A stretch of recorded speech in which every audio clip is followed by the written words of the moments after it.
déjà, on sait qu'à Vienne, il y a eu un premier groupe cathédral, c'est-à-dire 2 églises et un baptistère. On sait par des textes, le texte de David sur le baptistère, que ces églises étaient couvertes de mosaïques, qu'il y avait énormément de lumière, de couleurs, qu'il y avait du marbre pour les chapiteaux. Donc c'était des églises au décor extrêmement riche.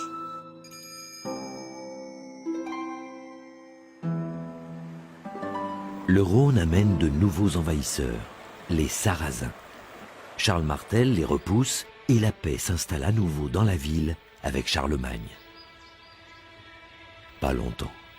Ses fils se déchirent pour se partager les restes de son empire. C'est alors qu'intervient Girard de Vienne, comte de Paris et fondateur de Vézelay. Il participe à la lutte entre les descendants de Charlemagne. En 870, il est assiégé dans Vienne.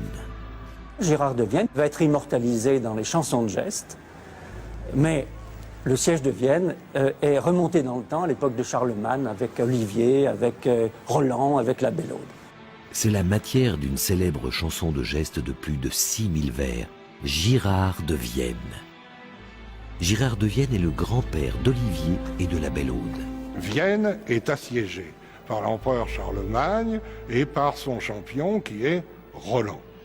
Alors, les combats font rage, les sorties qui sont vaines, les stratagèmes qui sont découverts, si bien qu'on décide de faire combattre 2 champions, Roland pour l'empereur et Olivier, et les 2 champions vont combattre dans une île sous Vienne. Mais avant qu'Olivier n'engage le combat, Joachim lui remet le Aubert d'Aîné, Aîné, le héros de la guerre de Troie. Joachim est un juif qui est arrivé à Vienne en même temps que Pilate et qui détient dans ses trésors le Aubert d'Aîné, et qu'il a remis à Olivier. Et c'est ce même juif, Joachim, qui, lorsque Olivier n'a plus d'épée, lui fournit une seconde épée qui est Haute-Claire. Haute-Claire, une épée magique, une épée aussi célèbre que celle de Durandal.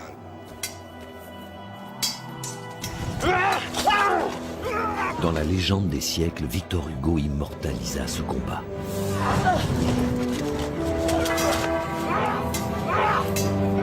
Ils se battent, combat terrible, corps à corps. Voilà déjà longtemps que leurs chevaux sont morts. Ils sont là seuls, tous deux, dans une île du Rhône.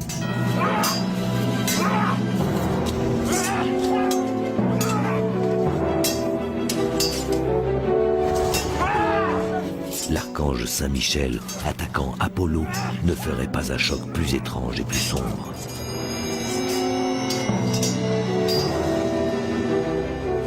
Le jour naît, le combat continue à grand bruit. La pâle nuit revient, ils combattent. L'aurore reparaît dans les cieux, ils combattent encore.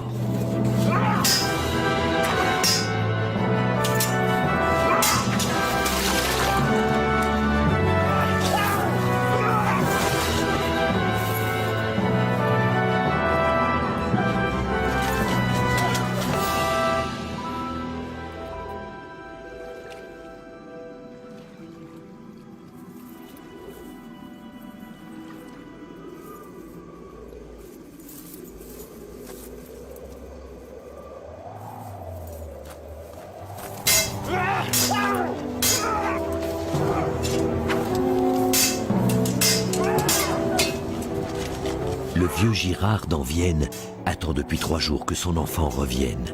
Il envoie un devin regarder sur les tours. Le devin dit « Seigneur, ils combattent toujours. »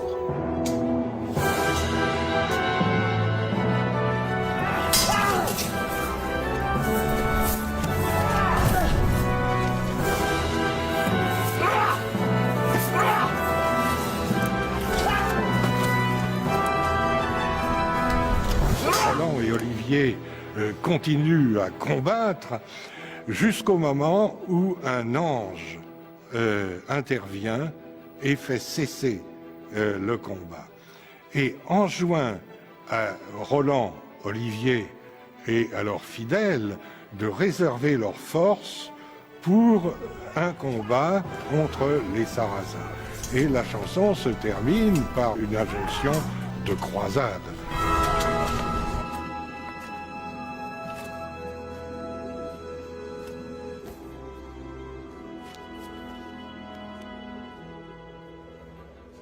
Vienne était renommée pour ses épées, pour les brans viennois.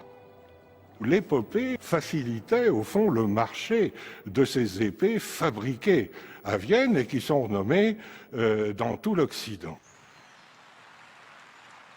Vienne fait désormais partie du Saint-Empire romain germanique.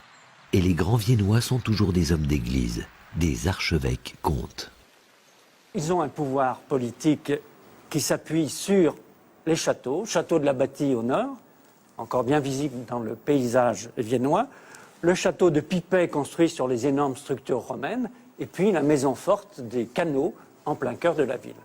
Parmi eux, Guy de Bourgogne devient pape sous le nom de Calixte II en 1119. Il y a un rapprochement intéressant à faire entre l'ordre du Temple et notre pape Calixte II. Et c'est précisément sous le pontificat de l'évêque de Vienne, Calixte II, que se constitue réellement l'ordre du Temple. C'est quand même amusant de constater qu'il est constitué sous un pape viennois et qu'il est dissous à Vienne. Et ce sera 2 siècles plus tard. En attendant, avec Jean de Bernin, Vienne prospère pendant le Moyen-Âge des croisades. Une cité à la fois commerçante et légendaire. La cathédrale Saint-Maurice commence à s'édifier. Il y avait à Saint-Maurice de très grandes fresques représentant les reines. La reine Mathilde, épouse de Conrad, la reine Ermengarde, épouse de Rodolphe III, peinte à fresque. Il y avait aussi le tombeau et l'épitaphe de Boson, qui avait été honni par tous les rois. Et puis, il y avait encore bien davantage dans la cathédrale. Il y avait le chef de Saint-Maurice à la double couronne d'or. Il y avait un étendard qui passait pour l'étendard de la Légion thébaine. Cet étendard était confondu avec la lance de Saint-Maurice, et cette lance de Saint-Maurice avait été confondue avec la Sainte Lance qui avait percé le flanc du Christ, qui est une chose extraordinaire. Elle se trouve aujourd'hui dans la chambre du trésor de la Hofburg de Vienne. Mais surtout, dans la légende, cette lance portait la victoire. Et c'est pour ça que dans les devises, on a une cité de Vienne qui est toujours heureuse.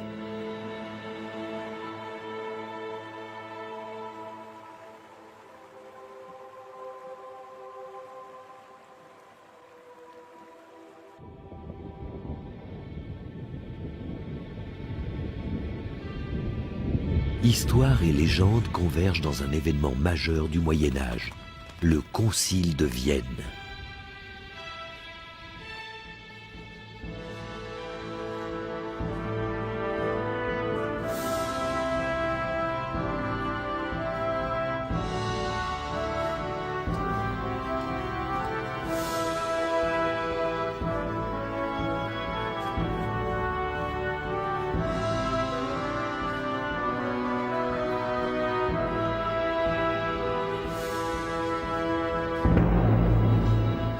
En octobre 1311, dans la cathédrale Saint-Maurice, se réunit ce fameux concile où le pape Clément V, le premier pape d'Avignon, et le roi de France Philippe IV le Bel vont s'unir pour sceller le sort de l'ordre du Temple, le plus prestigieux des ordres de chevalerie.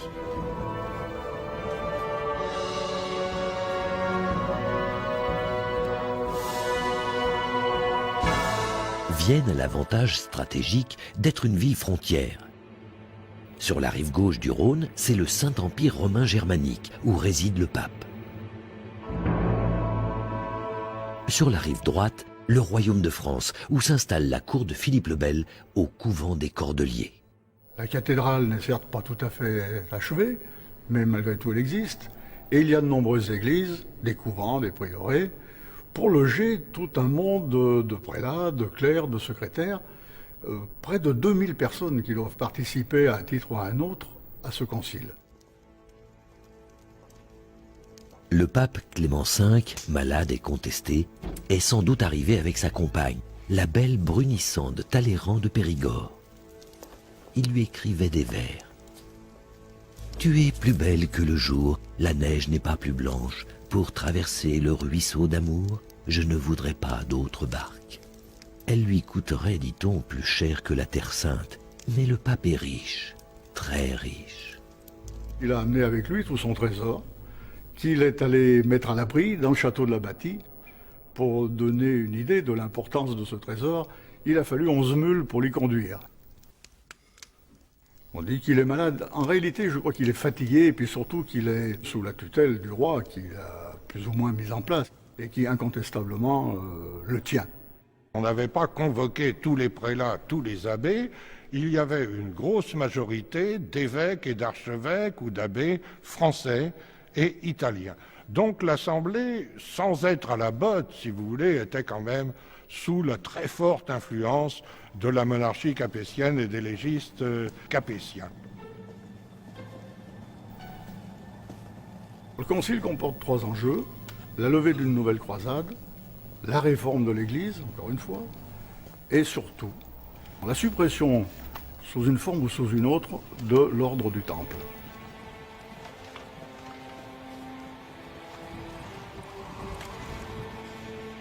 L'ordre du Temple représentait une sorte d'État dans l'État qu'un souverain comme Philippe le Bel ne pouvait pas tolérer. Si vous voulez, le rapport était un peu le même qu'entre, plus tard, Richelieu et les places protestantes.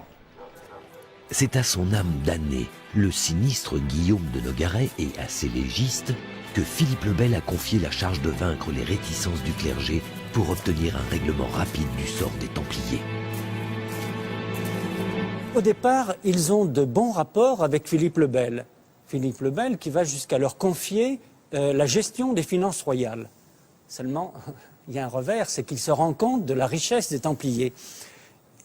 Et comme il a beaucoup besoin d'argent, avec Guillaume de Nogaret, ils imaginent de confisquer les biens des Templiers. Le meilleur moyen de se débarrasser d'un créancier, c'est de le supprimer.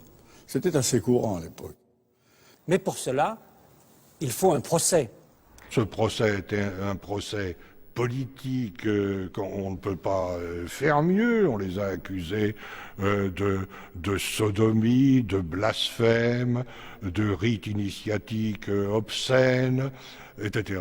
Et de collusion avec le démon, de satanisme carrément. Ils adoraient une idole, le Baphomet, et ainsi de suite. Ces aveux ont été obtenus sous la torture, après l'arrestation surprise des Templiers, 4 ans avant le Concile de Vienne. Mais ces aveux correspondent-ils à la réalité? De nombreux prélats en doutent, et aujourd'hui encore, l'ordre du Temple garde une part de son mystère. Ici, il ne s'agit pas de condamner tel ou tel Templier, il s'agit de dissoudre l'ordre. Cet ordre avait été créé par une décision papale. Donc il ne pouvait pas être dissous ni par le roi, ni par une simple réunion de prélats. Il fallait donc une décision qui résulte d'un concile. Les Templiers seront-ils autorisés à venir présenter leur défense au Concile? Les cardinaux y sont favorables, et l'ordre du Temple aurait toutes les chances d'en sortir blanchi. Les cardinaux, dans leur grande majorité, sont contre la condamnation de l'ordre. Et surtout les évêques et cardinaux espagnols. Car il faut quand même reconnaître tout ce que le Temple a fait au profit de l'Église. Pour plaire au désir du roi de France, Clément V doit tout faire pour s'opposer à la venue des Templiers au Concile. Mais la partie ne semble pas gagnée pour Philippe le Bel. La partie n'est pas gagnée, non. Les débuts lui sont difficiles. Et c'est bien pour ça qu'il délègue tout son état-major. Et à partir de là commencent des tractations. J'oserais presque parler de chantage. Le pouvoir des rois sur la nomination des évêques était important. Donc c'était un moyen de pression comme un autre.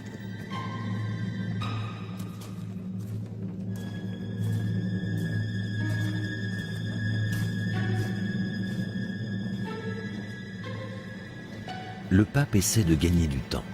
Il justifie ses atermoiements en alléguant une menace templière qui planerait sur le concile. Le pape, à un moment donné, écrit au roi pour lui manifester sa crainte de voir arriver des Templiers en masse. Il prétend qu'il y en a 1500 qui seraient réunis sur les collines en face de Vienne. Ça paraît quand même un peu bizarre que 1500 Templiers soient encore là au moment du concile, alors que la plupart ont été arrêtés ou exécutés, et que je pense que les autres n'ont pas attendu leur reste pour s'enfuir. Les Templiers ne sont finalement pas autorisés à venir défendre leur ordre au concile. Certains échappent même de peu à l'arrestation.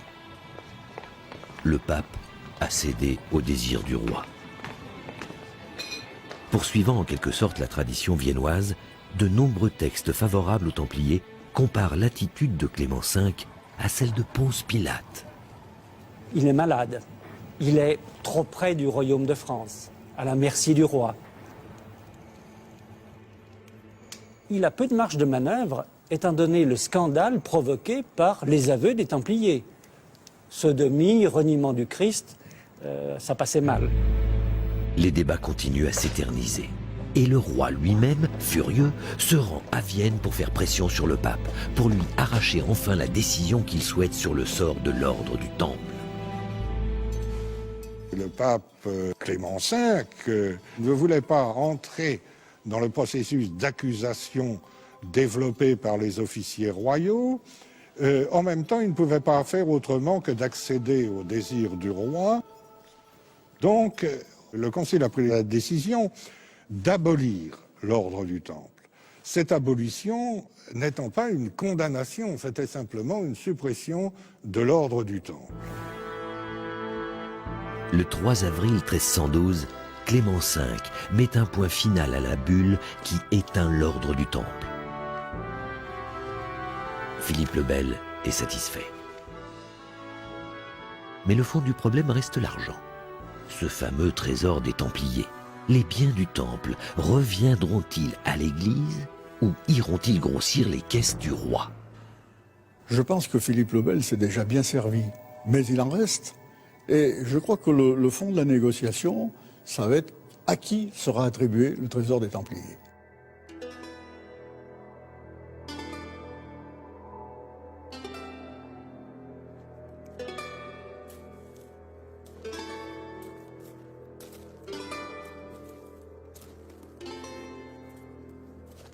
Après de nombreuses tractations, les biens des Templiers sont confiés à l'ordre des Hospitaliers.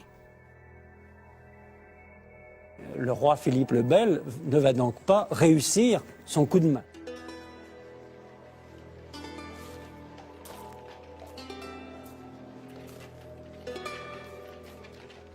Philippe le Bel ne va pas en rester là. Peu après, il va se venger terriblement de ce demi-échec.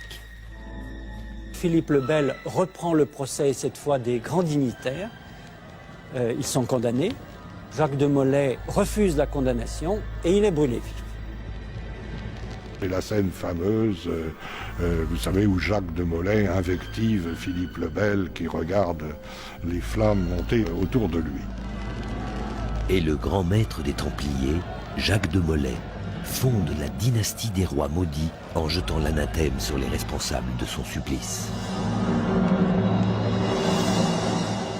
Malédiction qui sera d'ailleurs très vite confirmée, puisque le roi va mourir peu de temps après, le pape également, et les descendants du roi aussi. Tous les Templiers n'ont pas été brûlés. On peut considérer qu'ils sont partis dans deux directions principales, vers l'Espagne et le Portugal, et vers la Grande-Bretagne. Et en Écosse, ça relève peut-être plus de la légende que de la réalité, et on peut légitimement se poser la question de savoir s'ils ne sont pas à l'origine des loges maçonniques écossaises. Le Concile de Vienne est un moment où l'histoire de l'Occident bascule. Il marque aussi la fin des croisades, car Philippe le Bel ne tiendra pas sa promesse de lever une armée pour la Terre Sainte. On a tout au plus voté un impôt pour la financer, mais ça s'est arrêté là. Parmi les personnalités qui ont assisté au concile, on remarque la présence active de Raymond Lulle, alors âgé de 77 ans. Le théologien espagnol demande et obtient la création d'écoles d'enseignement de langues orientales. C'est-à-dire de l'esprit de croisade, on passe à l'esprit de mission et de conversion par la parole et non plus par les armes.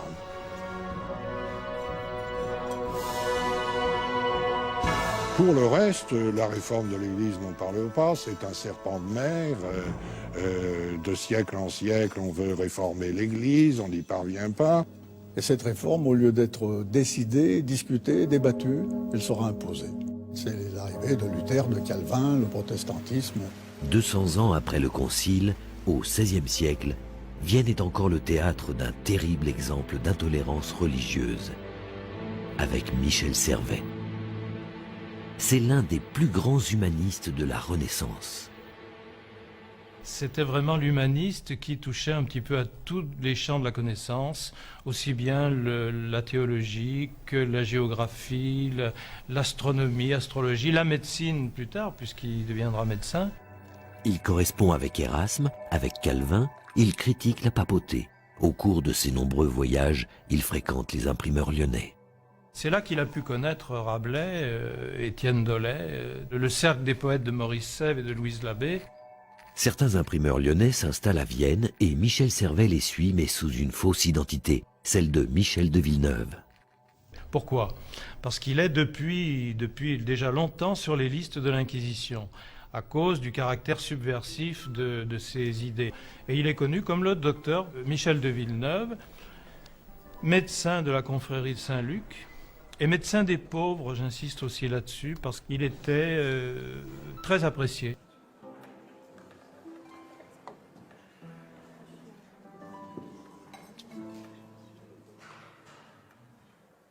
Et le soir, il écrit son grand ouvrage, La restitution du christianisme en réponse à Calvin. Il va rédiger cette œuvre entièrement sous le manteau. On peut imaginer Servet apportant les feuillets les uns après les autres à l'imprimeur de la rue de la Table Ronde.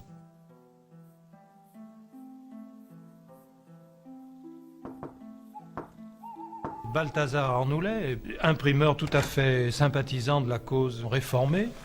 Et jusqu'en 1546, cette activité reste officiellement ignorée.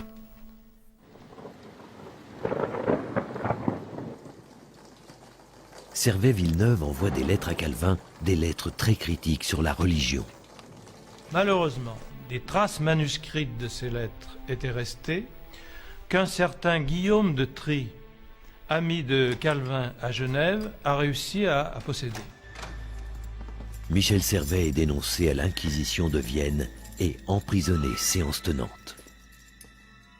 On peut dire que Servet, au fil des semaines et au fil des mois, a été véritablement broyé par une espèce de machine religieuse et judiciaire en même temps, dont il n'a pas pu sortir. Il avait son valet qui couchait près de lui. On pouvait lui donner les clés des toilettes qui donnaient sur le jardin.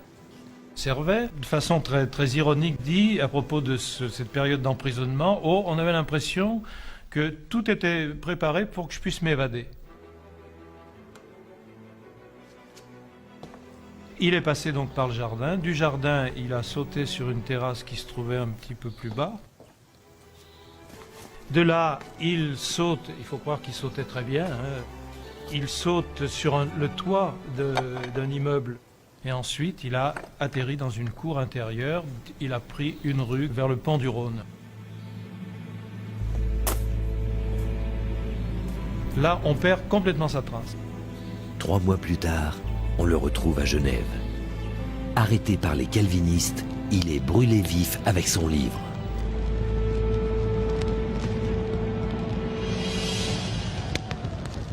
Servet a été brûlé parce qu'il avait refusé de déplacer un adjectif. S'il acceptait de dire « Fils éternel de Dieu, ayez pitié de nous », il était sauvé. Et Servet s'est obstiné jusqu'au dernier moment à dire « Fils du Dieu éternel ». Ça change tout. La place de l'adjectif change tout du point de vue théologique. Et comme les Genevois n'ont pas voulu extrader Michel Servet à Vienne, les catholiques viennois le brûlent en effigie.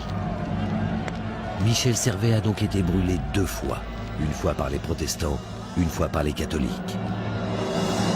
C'est quelqu'un qui reste dans l'histoire comme martyr de l'intolérance et du fanatisme religieux. L'intolérance se répand dans toute l'Europe. Les protestants détruisent les statues de la cathédrale Saint-Maurice. Toutes ces destructions qu'on a attribuées aux Huguenots correspondent justement à leur sens de la religion qui refuse les images. Pas d'image de saints personnages, cela ne correspond pas à leur doctrine, donc ils détruisent les statues. Puis c'est le baron des Adrets qui vient piller la cathédrale. Les Huguenots cherchaient les reliquaires, les objets précieux pour les fondre. Mais on dit que le plus beau des reliquaires, le chef de Saint-Maurice, avait été mis à l'abri. Vienne, c'est une histoire de violence et de religion. Une histoire qui se reproduit jusqu'à nos jours, ici ou là, en Orient ou en Occident.